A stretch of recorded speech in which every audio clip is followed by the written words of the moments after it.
할렐루야. 예, 오늘이 어린이 주일인데 제가 그냥 로마서 차례대로 그냥 오늘 본문은 정하고 갑니다. 하나님의 절대 주권에 대해서 어린 아이 같이 믿으라 하는 그런 제목으로 말씀을 나누려고 합니다. 그런 얘기가 있더라고요. 요즘 우스갯얘기겠지만은 한 어린아이가 장난감 가게에 장난감을 사러 갔어요. 아이가 이제 장난감 비행기를 보고 마음에 들어서 이걸 쥐고 이제 주인한테 이거 주세요 하면서 돈을 줬어요. 그래서 주인이 보니까 가짜 돈이에요. 돈이 이제 이게 왜 아이들한테 만들어주는 가짜 장난감 돈이 있잖아. 가짜 돈.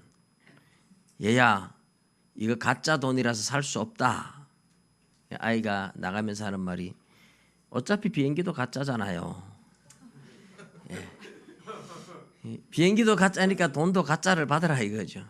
이제 이런 이야기가 요즘 세대에 나오는 유머들이에요. 무슨 말입니까? 아이들이 너무너무 영악하다는 뜻입니다. 아이들이 아이들다워야 되는데 아이들이 아이들답지 못하다. 이런 우스개가 나온다는 것은 어떻게 보면 참 슬픈 일이기도 하죠.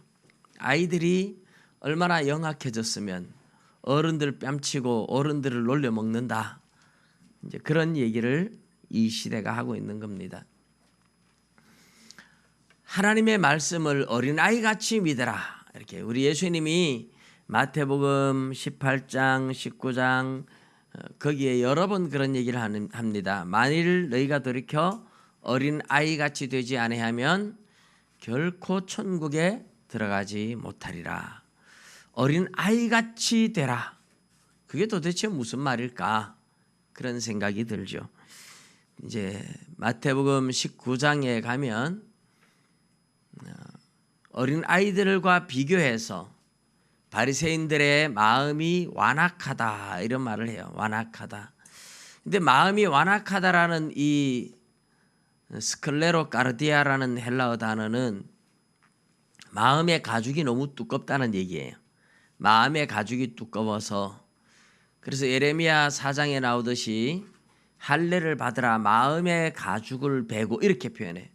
할례를 받는 것이 마음의 가죽을 벤다, 마음의 가죽을 자른다 이런 뜻이에요. 어떤 말씀이 들어올 때에 마음의 가죽이 너무 두꺼워서 내 마음속으로 이 말씀이 들어올 수 없다. 이것을 고린도후서 4장에는 어떻게 표현하느냐 하면 이 세상의 신이 사람의 믿지 않는 사람들의 마음을 혼미하게 해서 복음의 광채가 들어가지 못하도록 한다. 빛이 비출 때 여러분 구름이 꽉 낀다든지 연기가 자욱하다든지 그러면 이 빛이 뚫고 들어가지를 못하잖아요. 그런 것처럼 마음을 혼미하게 해서 하나님의 복음의 광채가 우리 안에 비추이지 못하게 한다. 그렇게 고린도후서 4장에는 이야기를 하고 있습니다. 하나님의 말씀이 우리 안에 들어와야 되는데 말씀이 들어오지 못하도록 하는 것을 우리 예수님은 마태복음 13장에서 어떻게 표현합니까? 길에 떨어진 씨앗을 땅에 뿌렸는데 길이 너무 딱딱하잖아요. 사람들이 계속 밟고 다녀서 땅이 너무 딱딱해서 씨앗이 안으로 들어가 뿌리를 내릴 수가 없어요. 그래서 씨앗이 노출되어 있습니다. 지나가는 새들이 와서 씨앗을 보고 삼켜버립니다. 그러니까 하나님의 말씀을 듣고도 마음이 완악해서 말씀을 비웃는다든지 말씀을 받아들이지 않으면 마귀가 와서 그 말씀을 금방 잊어버리게 만든다. 예수님이 하시는 말씀이 그런 거예요. 그래서 하나님의 말씀을 어린아이같이 믿어라 하는 말은 어린아이들의 마음이 완악하질 않아요. 있는 그대로 받아들이는 거잖아요. 이게 참 중요한 겁니다. 오늘 우리가 읽은 말씀은 어떻게 보면 예수 믿는 사람들 가운데에서 가장 이해하기 어려운, 하나님의 말씀 중에 가장 이해하기 어려운 난해한 부분이다, 이렇게 사람들이 생각해요. 여러분, 성경에서 사람들이 굉장히 믿기 어렵고 난해하다고 생각하는 것이 몇 가지 있는데, 하나는 하나님의 창조에 대해서, 하나님이 온 세상을 만들었다, 이걸 못 믿으면 하나님 못 믿는 건데, 사실 이게 사람들이 어려워서 창세기 1장 1절 폈다가 덮어버리는 사람들이 세상에 많잖아요. 근데 오늘날은 우리 과학자들에 의해서, 특별히 아인슈타인에 의해서 밝혀진 게, 에너지가 물질이 될 수 있고 물질이 에너지가 될 수 있고 물질과 에너지가 서로 상호 호환될 수 있다는 게 밝혀졌어요. 근데 하나님의 말씀은, 말씀이 일으키는 역사를 헬라어로 에네르게이아라 그러는데, 이 에네르게이아가 에너지라는 말의 뿌리예요. 말씀이 어마어마한 에너지인데, 에너지가 모여서 물질 세계를 만들 수 있고, 물질을 분해하면 핵분열이라 그러잖아요. 핵폭탄 터질 때 물질이 완전히 분해될 때 물질이 뭐로 변하느냐, 완전히 분해돼서 에너지로 다시 변하는 거예요. 그러니까 에너지, 말씀이, 하나님의 말씀이 에너지가 모여서 물질 세계를, 또 물질이 또 분해되면 에너지로 환원되고, 그 에너지는 우리 물질의 세계가 아니에요. 중력의 지배를 전혀 받지 않는 세계예요. 그래서 우리는 이런 세계에 대해서 4차원의 세계, 시간과 공간의 지배받지 않는 에너지, 그런 이야기를 하죠. 근데 어쨌든 하나님의 말씀의 에너지가 물질 세계를 창조했다 하는 것은 오늘날 과학자들의 과학에 의해서도 거의 입증이 되어 있는 그런 상황입니다. 그렇지만 어쨌든 가장 믿지 못하는 것 중에 하나가 창조에 대해서 못 믿어요. 진화론을 계속 믿으려고 하죠. 과학적으로 진화론은 불가능하다는 것이 열역학적 제2법칙에 의해서나 또는 멘델의 유전 법칙에 의해서 이미 다 밝혀졌음에도 불구하고 창조를 믿지 못하니까 계속 진화를 믿으려고 그렇게 하는 거죠. 또 하나 사람들이 잘 믿지 못하는 게 뭐냐 하면 삼위일체예요. 삼위일체. 성부, 성자, 성령 한 하나님이면서 세 분이다. 세 분이면서 한 분이다. 이게 어떻게 이해가 되느냐, 이렇게 이야기를 해요. 그리고 또 하나가 창세전에 하나님이 우리를 선택했다는 것, 예정론. 오늘 우리가 보는 이 내용이 사람들이 잘 못 믿는 겁니다. 이 삼위일체에 대해서라든지 예정론에 대해서 인간의 사고방식이나 논리로 이해가 되지 않는 거예요. 근데 여러분, 우리 인간의 사고방식과 논리로 이해되지 못하는 이유가 뭡니까? 우리는 3차원 세계에 살고 있다고 말하잖아요. 시간과 공간 안에 갇혀서 모든 것을 시간에 또는 공간의 이 전제하에 논리적으로 생각을 하는 거예요. 러시아가 공산화될 때 러시아 정교회의 목사님들이 모여서 총회가 모여서 의논 주제 중에 하나가 뭐냐 하면, 바늘 꼭대기에 천사가 몇 명이 올라갈 수 있을까, 이거 의논했대요. 답이 있습니까? 답이 없어요. 바늘 꼭대기에 천사가 몇 명 올라갈 수 있을까? 왜 이런 회의를 했을까요? 그런데 여러분, 우리 마태복음 8장에 나오는 군대 귀신 이야기 알지만, 이 한 사람 속에 귀신이 어마어마하게 많이 들어가 있어요. 어마어마하게 많이 들어가서 그 귀신이 나와서 돼지떼 2,000마리를 한꺼번에 바다에 빠져 몰살하게 만드는데, 한 사람 속에 귀신이 적어도 2,000마리 이상 들어갔다는 이야기잖아요. 여러분이 요한계시록을 읽다 보면 요한계시록 4장에 하나님의 보좌와 그 주위에 있는 광경이 나와요. 그런데 하나님의 보좌 가장 가까이에 네 생물이 있다고 나와요. 네 생물은 네 천사를 말해요.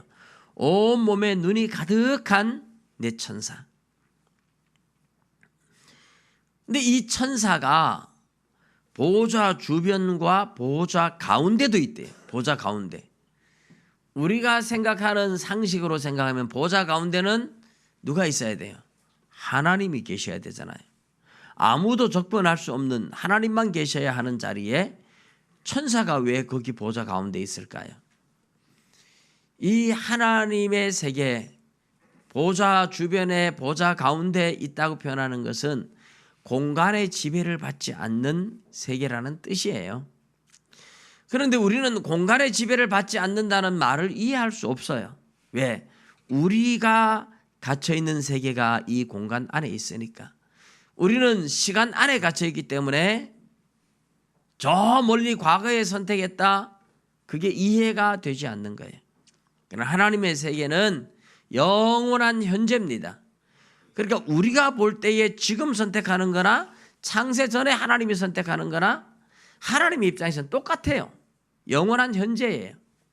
근데 우리는 그런 걸 이해할 수 없습니다. 시간 안에 갇혀서 생각해야 되는 존재니까. 어쨌든 오늘 제가 너무 어려운 얘기를 하죠, 그죠? 이런 얘기가 뭐 도움이 될지는 모르겠지만 좀 혹시 이제 논리적으로 생각을 하면서 이해 안 되는 분들에게 도움이 되라고 제가 말씀을 조금 드렸습니다만은 죄송합니다.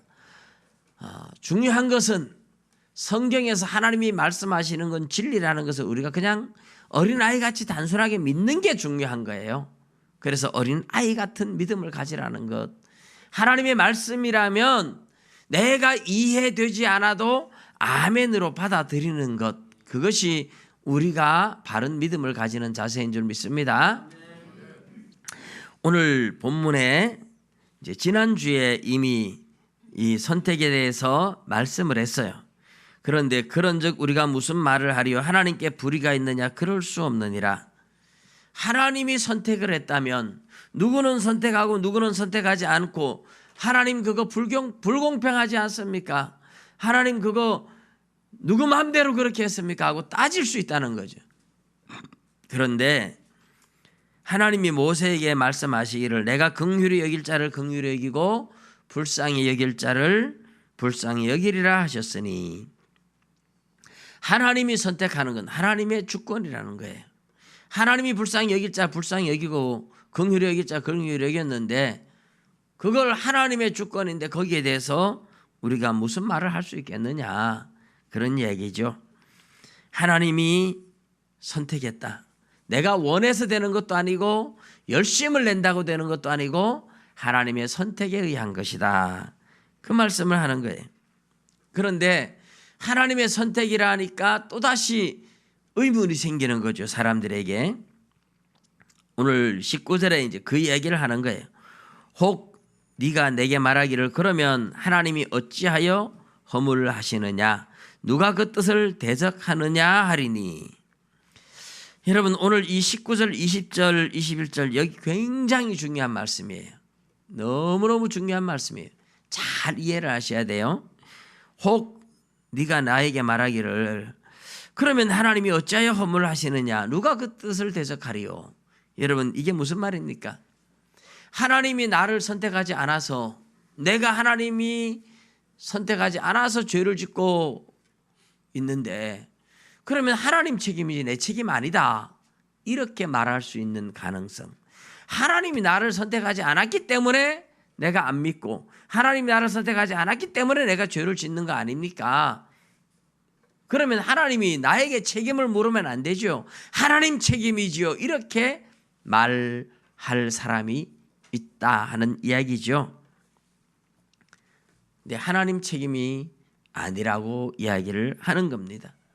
하나님이 선택하지 않아서 죄를 짓고 하는데 그 죄를 나에게 물으면 안 되죠. 하나님 책임 아닙니까? 이렇게 따지지 말라는 겁니다.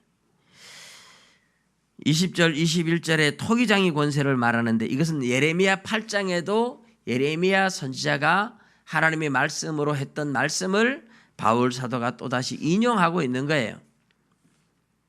이 사람아 네가 누구이기에 감히 하나님께 반문하느냐? 지음을 받은 물건이 지은 자에게 어찌 나를 이같이 만들었느냐 말하겠느냐. 하나님의 이 창조, 선택, 이 모든 것은 하나님의 절대 주권이라고 이야기를 하는 거예요. 누구도 여기에 대해서 반문하거나 누구도 여기에서 따질 자격이 없다는 거죠. 토기장이가 진흙 한 덩이로 하나는 귀하게 쓸 그릇을 하나는 천하게 쓸 그릇을 만들 권한이 없겠느냐. 그렇죠. 여러분이 만일에 토기장이라면 그릇을 만들 때 어떤 거는 단지도 만들고 어떤 거는 주전자도 만들고 어떤 거는 컵도 만들고, 그런데 그거는 여러분의 자유고 주권이지, 흙이 나를 이렇게 만들지 마세요, 나 이런 거 되기 싫어요, 이렇게 따질 수 없잖아요. 철저한 하나님의 주권이다. 오늘 우리가 읽은 성경이 그래서 하나님의 절대 주권, 토기장이 권세를 이야기하는데, 이제 오늘 우리가 이것이 하나님의 선택이요 하나님의 예정이요 하나님의 절대 주권인데, 이 절대 주권에 대해서 어린아이같이 단순하게 받아들이라는 겁니다. 믿습니까? 어린아이같이 단순하게 받아들이라 그래도 내 마음이 도저히 이해가 안 되고 납득이 안 됩니다 하는 분이 있을 수도 있어요. 그래서 오늘 이 하나님의 절대 주권과 선택에 대해서 어떤 부분들을 오해하면 안 되고 어떤 부분들을 이해해야 되는지에 대해서 그 두 가지를 잠깐 말씀을 드릴게요. 여러분, 우리가 오해하면 안 되는 게 있습니다. 하나님의 선택, 하나님의 예정 교리에 대해서 오해하면 안 되는 게 있어요. 어떤 것이 오해될 수 있느냐 하면, 하나님이 선택했으니까 나는 아무리 착하게 살고 나는 아무리 믿고 천국 가려고 했어도 하나님이 나를 선택하지 않아서 안 되는구나, 그런 법이 없습니다. 그런 걸 오해하시면 안 돼요. 하나님이 나를 선택하지 않아서 나는 믿고 천국 가고 싶은데 내가 이렇게 교회 열심히 다녀도 하나님이 나를 선택하지 않았으면 나는 결국 버려질 거 아니냐, 그렇게 오해하지 마시라는 겁니다. 제가 처음 교회 다닐 때 그런 오해를 많이 했어요. 나 교회 다니는데, 나 열심히 교회 다니는데 구원에 대한 확신이 없어요. 그러니까 어떤 생각이 드느냐 하면, 내가 이렇게 열심히 교회 다니고 난 정말 천국 가고 싶은데, 나 예수 믿고 싶은데 하나님이 나를 선택하지 않으면 내가 열심히 교회 다녀봤자 다 헛되고 헛된 것 아닌가. 내가 열심히 교회 다니면 믿었는데 마지막에 하나님이 나를 선택 안 해서 나를 버리면 그럼 나는 어떡하지? 이런 생각에 제가 염려하고 두려워했던 적이 있습니다. 그런데 그런 법은 없다. 아멘 하시기 바랍니다. 그런 법은 없어요. 이게 무슨 말이냐 하면, 하나님이 선택한 사람은 열심히 교회 다녔는데 하나님이 나를 버려서 선택하지 않아서 천국 못 간다, 이런 법이 없어요. 말하자면 내가 열심히 천국 가고 싶고 열심히 예수 믿고 천국 가야지, 그런데 하나님 나를 선택하지 않았으면 어떻게 하지, 이런 걱정을 한다는 말은 그 사람은 하나님의 선택받은 백성이기 때문에 그런 생각을 하는 거예요. 그런 생각을 하는 중에 불택자는 하나도 없습니다. 믿으시기 바랍니다. 하나님이 선택한 사람이 하나님을 믿고 천국을 가려고 애쓰는 거지, 하나님이 선택하지 않은 사람은 그런 데 대한 생각도 안 합니다. 염려도 안 합니다. 그냥 하나님이 선택하지 않은 사람들은 천국 지옥 생각도 안 합니다. 아니, 심지어 나는 지옥 갈란다 이렇게 당당하게 지옥이 더 좋다, 지옥 갈란다, 뭐 이런 얘기를 해요. 그만큼 하나님이 선택한 사람들은 천국에 대한 개념도 있고 하나님에 대한 두려움도 있고 나는 천국에 가야 된다라는 생각들을 해요. 그런 사람은 다 하나님이 선택한 백성들일 가능성이 많습니다. 아니, 그런 사람들은 다 하나님이 선택한 사람들이에요. 믿으시기 바랍니다. 그런데 참 특이하게 불택자들은 아무리 예수님 믿고 천국 가야 돼, 천국이 있고 지옥이 있어 하면서 막 겁을 줘도 웃기지 마라, 난 겁 안 난다 이러면서, 난 지옥에 갈란다 이러면서 당당하게 이야기를 해요. 그게 불택자입니다. 그러니까 택자와 불택자 때문에 오해하거나 두려워하면 안 돼요. 하나님의 선택 몰라요. 누가 하나님이 선택한 사람인지 아무도 몰라요. 누가 불택자인지 아무도 몰라요. 그런데 천국에 대한 감각이 생기고 하나님에 대해서 믿음이 생기고 내가 천국 못 가면 어떻게 하지 하고 이런 감각이 생겼다는 것은 거듭난 증거요 하나님이 선택한 백성인 줄 믿으시기 바랍니다. 그러니까 그런 마음 생기면서 내가 천국 가야 되는데 나 하나님 믿고 천국 갈 건데, 물론 아직까지 내가 교회 잘 안 다니고 있고 내가 아직까지 술 담배도 못 끊고 내가 세상에서 아직까지 죄 짓고 살지만 그럼에도 불구하고 마음에 그런 생각이 있어요. 나 천국 가야 되는데 이렇게 하다 지옥 가면 어떻게 하지, 막 이런 걱정을 하고 있어요. 불택자들은 그런 마음이 전혀 안 듭니다. 그런 생각을 하면서 하나님이 나를 선택하지 않았으면 나 아무리 믿어도 소용없을 거 아니냐 막 이런 생각을 하는데, 그런 생각을 하고 그런 염려를 하고 그런 걱정을 하는 사람들이 다 하나님이 선택한 사람들에게만 일어나는 현상인 줄 믿으시기 바랍니다. 하나님이 선택한 사람은 하나도 하나님이 잃어버리지 않는다 그랬어요. 그런 사람은 하나님이 다 구원하시고 하나도 잃어버리지 않고 다 찾는다 그랬어요. 그러니까 혹시 믿음이 약해서 구원의 확신이 없는데 하나님이 나를 선택하지 않았으면 어떻게 할까? 막 이런 걱정하실 이유가 없는 게, 그런 걱정을 한다는 자체가 이미 그 사람은 하나님이 선택한 하나님의 자녀인 줄 믿으시기 바랍니다. 예. 그래서 예정교리에 대해서 막 걱정하고 염려하고 막 두려워하고 하나님이 나를 선택하지 않았으면 어떻게 할까 뭐 이런 걱정을 하는 사람들이 불택자 중에는 하나도 없습니다. 다 이런 것들은 하나님이 선택한 백성들 속에서만 일어나는 일이에요. 그래서 하나님이 선택했다 이 말은 하나님이 선택한 것은 누군지 모르지만 하나님이 선택한 백성들은 자기 스스로도 하나님을 믿고 천국 가려고 몸부림치고 자기 스스로도 하나님을 찾는 사람들이 이미 돼 있습니다. 그리고 불택자들은 하나님을 믿으라고 아무리 해도 하나님을 거부하고 천국 지옥 안 믿는다 그러고 스스로 죄 짓는 걸 즐기며 죄악으로 스스로 나가요. 그러니까 하나님의 선택과 선택하지 않은 것, 유기라고 말하는데 하나님의 선택과 유기, 이것이 하나님의 책임이지요 이렇게 지금 이야기하는 사람들에 대해서 바울이 그럴 수 없다라고 얘기하는데, 인간 스스로, 불택자들은 스스로 죄를 지어요. 스스로 하나님을 대적하고 스스로 하나님을 거부해요. 결국은 그게 자기 책임이 돼 있어요. 신기하게 하나님의 선택과 유기는, 하나님은 창세전에 선택하고 유기하고 해 정해놨지만 때가 돼서 보니까 하나님이 한 것이 아니라 자기가 스스로, 하나님의 택자들은 스스로 하나님 앞에 막 매달리고 구원 얻으려고 하고, 불택자들, 버려진 자들은 스스로 하나님을 계속 거부하는 거예요. 누구에게 책임을 물을 것이 없어요. 많은 사람들이 막 그렇게 전도하고 예수 믿고 천국 가자고 매달리고 애원을 해도 나는 싫어하면서 하나님을 거부했어요. 그래서 하나님 앞에 가면 책임을 면할 길이 없어요. 변명할 말이 없어요. 스스로가 하나님을 거부하는 거죠. 그게 하나님의 섭리와 하나님의 선택과 예정 속에 있는 것과 우리 인간이 행하는 행위가 정말 묘하게 완전히 일치하는 겁니다. 그래서 하나님의 선택에 대해서, 예정에 대해서 오해하고 하나님의 책임이 아닙니까? 이렇게 따질 수도 없을 뿐만 아니라 내가 아무리 믿어도 하나님이 나를 택하지 않으면 내 천국 못 가는 거 아니냐 이렇게 염려할 이유가 전혀 없다는 겁니다. 여러분이 예수를 믿고 예수님을 구주로 믿고 예수님의 십자가의 보혈의 공로로 내 죄가 용서받았다는 걸 믿고 하나님 앞에 나오면 다 구원 얻을 줄로 믿습니다. 그래서 당신이 택자라면 구원 얻을 거고 불택자면 구원 못 얻을 거야 뭐 이렇게 전도하는 법이 없어요.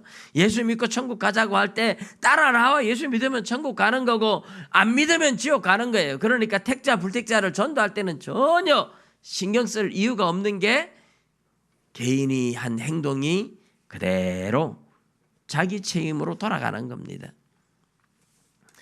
자, 우리는 지금 이제 예정론에 대해서 사람들이 오해하는 것을 제가 말씀을 드렸는데, 사람들이 이런 예정론을 오해해가지고 하나님이 나를 선택하지 않으면 내 천국 못 가는 거 아니냐, 아무리 열심히 믿어도 소용없는 거 아니냐, 이런 염려를 하는 것을 염려하지 않아도 된다. 그런 일은 없다. 제가 말씀을 드렸어요. 이런 오해를 하실까 봐.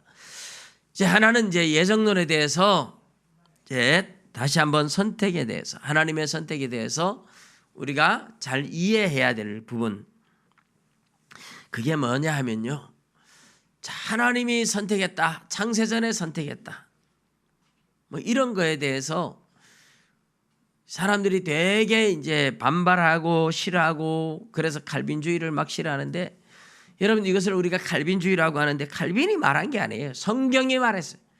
성경이 그 이야기를 수없이, 오늘 우리가 읽은 이 로마서 10장 자체가, 로마서 9장 10장이 다 그 얘기예요. 그리고 에베소서 1장 4절에도 창세전에 하나님이 우리를 그리스도 예수 안에서 택하사, 그리스도 예수 안에 있는 하늘의 신령한 복을 우리에게 복 주시려고 창세전에 우리를 선택했다. 성경이 이야기하는 거예요. 성경이 이야기하는 거는 진리인 줄 믿으시기 바랍니다. 그러면 하나님이 왜 그렇게 말씀을 하셨느냐, 왜 창세전에 선택했다고 하느냐, 이것을 우리 논리로 이해하기 참 어렵다고 말씀을 드렸는데, 과학적으로 우리가 막 생각을 한다면 하나님의 시계는 영원한 현재니까 창세전이나 지금이나 하나님께는 다 똑같은 거예요. 그래서 우리는 그 시계, 하나님의 시간대를 우리가 이해하지 못하기 때문에 우리 논리로는 이해할 수 없는 거예요. 그런데 중요한 건 처음부터 하나님이 선택해서 이렇게 말하는 게 아니에요. 이 선택 교리는 신앙이 성숙한 사람들의 입에서 나오는 고백입니다. 신앙 고백으로 나온 거예요. 바울이 이야기하는 이 이야기, 하나님이 주시는 말씀, 이게 이제 신앙이 성숙해지면 아는 거예요. 신앙이 성숙해지면. 신앙이 어릴 때는 전부 다 내가 잘나서 예수 믿고 내가 열심을 내서 다 그렇게 얘기를 해요. 근데 그렇게 이해를 해도 뭐 나쁘다고 말하시면 안 돼요. 그렇게 말하는 사람들을 뭐 내가 예수 믿는다, 그래 당신 예수 잘 믿었다, 이렇게 해줘야 되지, 당신이 당신의 공로를 막 내세우고 그래서 안 된다고 막 책망할 거 없어요. 신앙의 수준이에요. 하나님은 믿음의 수준에 따라서 받아요. 근데 신앙이 어릴 때는, 여러분 사람도 어릴 때 자랄 때는 전부 다 기준이 뭐예요? 나죠. 나밖에 몰라요. 그래서 신앙도 영적으로 어릴 때는 전부 다 내 기준으로, 나한테 사람들이 섭섭하고 나한테 잘해주고 내 중심으로 나에 대해서 말하고 나에 대해서 어떻게 하고, 그래서 내가 어떻고, 전부 다 내 중심이에요. 그런데 신앙이 자라면 내 중심이 아니고, 내가 교회에서 어떤 소리를 듣든지 간에 다른 사람들이 상처받을까 봐 다른 사람들을 배려하고 염려하는 쪽으로 자라가요. 이게 이제 신앙이 성숙한 거죠.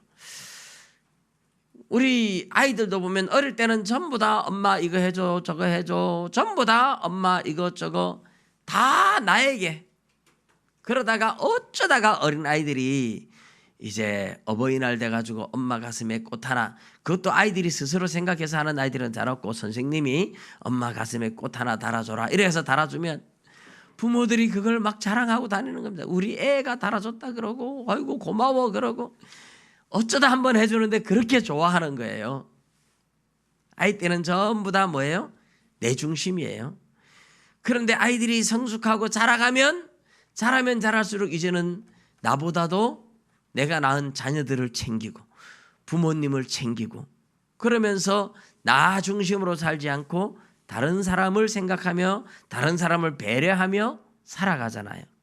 이게 이제 사람도 육신도 그렇거니와 영적으로도 똑같습니다.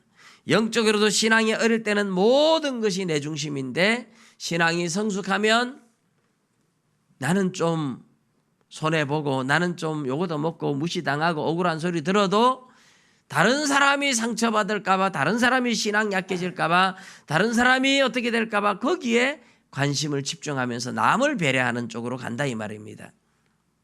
자, 그런데 신앙이 그러면 어릴 때는 어떻게 될까요? 어릴 때는 내가 잘 믿어서, 내가 교회에 열심을 냈고, 내가 헌금을 많이 했고, 내가 충성을 했고, 그런데 나를 안 알아줘서 섭섭하고, 이제 신앙이 어릴 땐 그래요. 근데 신앙이 성숙하면 할수록 전부 다 어떻게 갑니까? 다 하나님의 은혜입니다. 다 하나님의 은혜입니다. 이렇게 변해가는 줄로 믿습니다. 그 모든 것이 하나님의 은혜라고 하는 것 중에 가장 극적으로 하나님께 영광을 돌리는 게 바로 하나님의 선택교리예요. 하나님이 나를 창세전에 이미 선택해서 내가 믿었죠. 하나님이 나를 정해놓았죠. 하나님이 나를 선택했기 때문에 내가 믿었고 하나님이 나를 인도해 왔습니다. 모든 것이 하나님의 은혜입니다. 그렇게 고백을 하는 겁니다. 할렐루야. 예전 교리는 그래서 신앙이 성숙한 바울이 하나님께 영광을 돌리는 방법으로 고백하는 신앙 고백에서 나오는 것이다. 이렇게 보시면 돼요. 물론 신앙이 성숙한 사람들은 다 하나님의 은혜고 하나님의 선택한 거라고 100% 인정을 해요. 근데 신앙이 어릴수록 하나님이 선택했다면 무슨 말이냐? 내가 믿은 거지. 이렇게 이제 그걸 인정하기 어려워져요. 신앙이 성숙하면 성숙할수록 하나님께 영광을 돌리죠. 이 로마서 3장에서 이미 이야기하죠. 모든 사람을 죄 아래 가두어 두었다 그랬어요.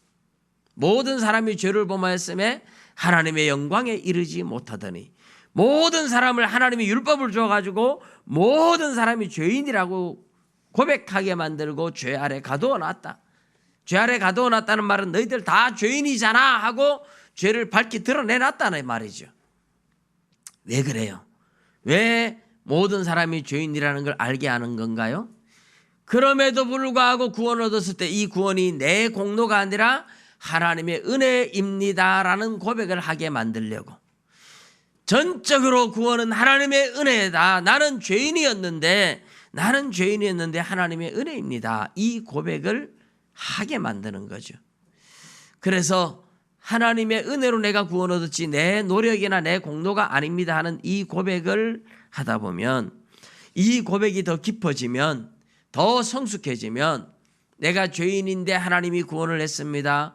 하나님께 영광을 돌리다 보면 아예 창세전에 하나님이 나를 선택해서 내가 이렇게 구원을 얻었습니다라는 고백으로도 올라가는 겁니다. 그러니까 모든 영광을 하나님께 돌리는 방법이에요. 전적인 구원의 은혜가 전적인 하나님의 은혜입니다라고 고백하고 하나님께 모든 영광을 돌려드리는 방법이 창세전에 하나님이 나를 선택했다라고 고백하는 거죠. 믿습니까? 예. 그래서 신앙이 어린 사람들이 이 고백을 할 수 없어요. 그래서 우리는 예전 교리를 신앙이 어린 사람한테 무조건 막 가르치려고 굳이 애쓸 필요가 없어요. 신앙이 성숙하면 그렇게 말하지 말라고 해도 하나님의 은혜지요. 하나님이 나를 선택했습니다 하는 고백은 저절로 나오는 겁니다. 하나님이 나를 선택했습니다. 하나님의 은혜로 내가 구원 얻었습니다. 오늘 하루도 하나님의 은혜로 살아왔습니다. 이 모든 하나님께 영광을 돌리는, 그래서 바울 사도는 고린도전서 10장 31절에 그런즉 너희가 먹든지 마시든지 무엇을 하든지 다 하나님의 영광을 위하여 하라 그랬습니다. 할렐루야. 하나님의 영광을 위해서 고백하고 살아가고 하는 것은 성숙한 사람들의 몫입니다. 신앙이 어릴 때는 하나님의 영광이 아니라 교회를 다녀도 여전히 내 영광을 위해서 교회를 다녀요. 교회에서 내가 어떻게 하면 칭찬 듣고, 교회에서 내가 어떻게 하면 인정받고, 교회에서 내가 어떻게 하면 대접받고, 어떻게 하면 내가 교회에서 빛이 날까. 아직까지 신앙이 어릴 때는 내 중심으로 살아갑니다. 그런데 그런 사람을 뭐라고 할 필요가 없어요. 신앙이 어린 걸 어린아이는 어린아이들답게 인정을 해줘야 되죠. 신앙이 자라고 성숙하면 그런 모습이 없어지는 겁니다. 신앙이 성숙할수록 이런 사람도 품고 저런 사람도 품고 모든 사람을 품을 수 있는 겁니다. 오늘 우리가 예정론에 대해서 이해를 하시라고, 오해하지 말라고 제가 이런 말씀을 드린 거고, 그랬던 저랬던 하나님의 말씀이 그렇다 그러면 우리가 어린아이같이 단순하게 받아들이면 아무런 문제가 되지 않습니다. 하나님의 말씀은 무조건 어린아이들은 부모의 말이라면 무조건 부모의 말이 옳잖아요. 선생님의 말이 그러면 무조건 선생님의 말이 옳아요. 그래서 제가 옛날에 본 이야기지만 말씀을 드렸죠. 한 아이는 군인이 지나가는 걸 보면서 군인이 지나간다 이러는데 한 아이는 아니야 국군이야. 그러니까 하나는 아니야 군인이야, 아니야 국군이야. 둘이 막 싸우고 있어요. 국군이야 국군이야. 왜 그래요? 이 아이는 엄마가 군인 그림을 보면서 국군이다고 얘기했고 이 아이는 군인 그림을 보면서 군인이다고 얘기했는데 자기 엄마 말이 100% 맞는 거예요. 그러니까 이 아이는 자기 엄마한테 들은 대로 국군이야 이러고 이 아이는 자기 엄마한테 들은 대로 군인이야 이러고 군인이야 국군이야 계속 싸우는 겁니다. 아이들은 얼마나 단순한지 부모가 말하면 그게 100% 옳은 거예요. 여러분 어린아이같이 하나님을 믿는다는 것은 성경의 말씀이 그렇다면 100% 군인, 국군 다 같은 건데도 오해하고 그럴 수도 있잖아요. 그래서 옛날에 단순하게 하나님을 믿은 사람들은요. 교파가 다른데 서로 싸웠어요. 교파끼리. 이 교파도 인정할 수 있고 저 교파도 인정할 수 있는데 얼마나 하나님의 말씀을 단순하게 믿는지 내가 듣고 내가 믿은 것 그것만이 옳다고 그래서 같은 교파끼리도 서로 많이 싸웠어요. 요즘은 그런 것을 더 많이 이해해서 덜 싸우고 있기는 합니다만은 그것이 잘 믿는 겁니다. 잘 몰라서 이렇게 믿는다 이렇게 말하지 말아야 돼요. 하나님의 말씀을 단순하게 믿는 겁니다. 어린아이같이 받아들인 겁니다. 우리 무지개교회 사랑하는 성도 여러분 모두가 하나님의 말씀 앞에 어린아이같이 아멘으로 받아들이고 하나님의 말씀을 따르는 믿음의 사람들이 되시기를 주님의 이름으로 축복합니다. 기도드리겠습니다.